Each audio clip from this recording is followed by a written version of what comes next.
हृदय में चीना सगल मनोरथ पूर्ण आसीना।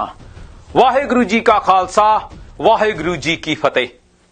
अज 4 जुलाई 2020, the day which we have been waiting since 2014, the day जिस दिन पंजाब दी आजादी रेफरेंडम दियां वोटां दी रजिस्ट्रेशन शुरू होएगी और हो चुकी है। और वोटां दी रजिस्ट्रेशन 6 फॉर जस्टिस ਵੱਲੋਂ रेफरेंडम 2020 ਦੇ ਕਾਰਕੁਨਾਂ ਵੱਲੋਂ मैं ਤੁਹਾਡੇ ਨਾਲ ਅੱਗੇ ਜਾ ਕੇ शेयर करांगा। पर उस तो पहला why did we choose 4th जुलाई? ਅਸੀਂ 4 जुलाई क्यों चुनिया?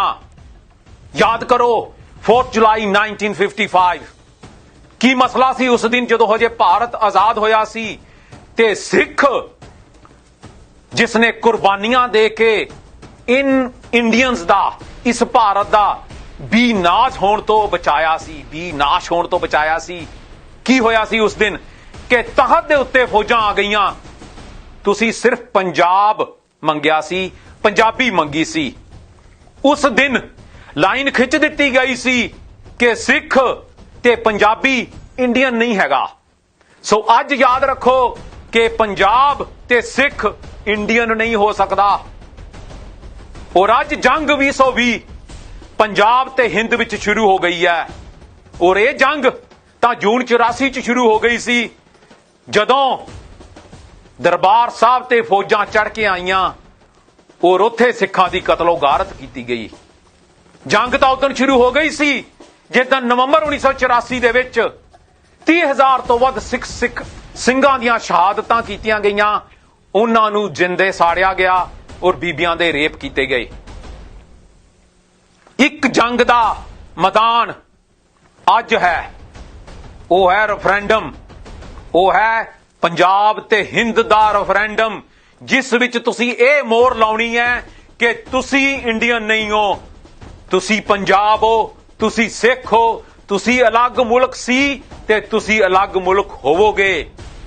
और इस मुल्क दियां नीहां पंजाब दे 1.5 लाख तो वध सिंह सिंघनियां ने अपनियां जानां कुर्बान करके अपनियां शहादतां नाल कीतियां। और अज तुहानू अतवादी दस रहे है, पिछले 35 सालां तो सिख नू अतवादी दस रहे है। But the only designated terrorist in the world is Narendra Modi, the one who has been designated by US, the one who has been designated by Canada, Europe and UK. But why he is a prime minister today? Because you Indians sided with him. And this is a message for Punjab and the Sikhs. आज जो दुनिया दे विच क्यों विचर रहा है? क्योंकि उसदे कोल political power है, क्योंकि ਉਹਦੇ ਕੋਲ राजनीतिक शक्ति आ गई है। उन्नी देर तक सिख अतवादी रहेगा, उन्नी देर तक पंजाब दे विच नस्लकुशी हुंदी रहेगी, उन्नी देर तक पंजाब दा कान हुंदा रहेगा, जिन्नी देर तक पंजाब आजाद होके खालिस्तान नहीं बनदा।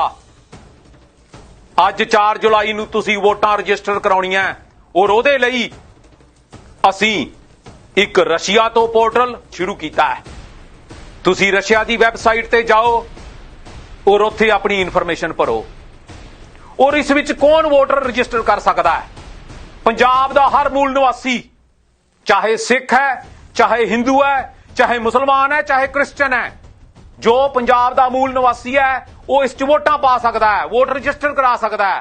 और दूजे पासे हर वो सिख जो पूरे इंडिया दे विच वसदा है वो इस च वोटर रजिस्टर करा सकदा है। सो पंजाब नूं जे तुसीं भारत दे कब्जे चों आजाद कराउणा है तां अज रशिया दे जिहड़े पोर्टल सानू मिले है उन्हां दे उत्ते तुसीं वोटर रजिस्ट्रेशन कराओ।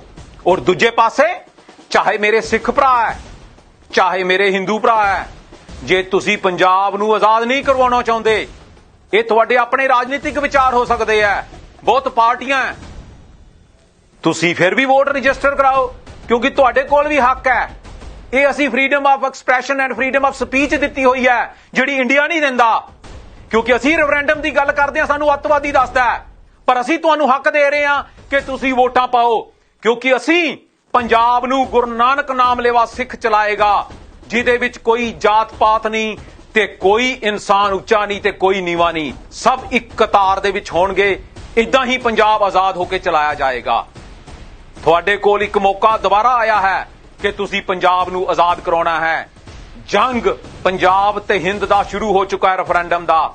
ਮੈਂ ਗੁਜ਼ਾਰਿਸ਼ ਕਰਦਾ ਪੂਰੇ ਸਿੱਖ ਕੌਮ ਨੂੰ, ਤੁਸੀਂ ਵੋਟਾਂ ਰਜਿਸਟਰ ਕਰਾਓ ਤੇ ਪੰਜਾਬ ਨੂੰ ਭਾਰਤ ਦੇ ਕਬਜ਼ੇ ਚੋਂ ਆਜ਼ਾਦ ਕਰਾਓ।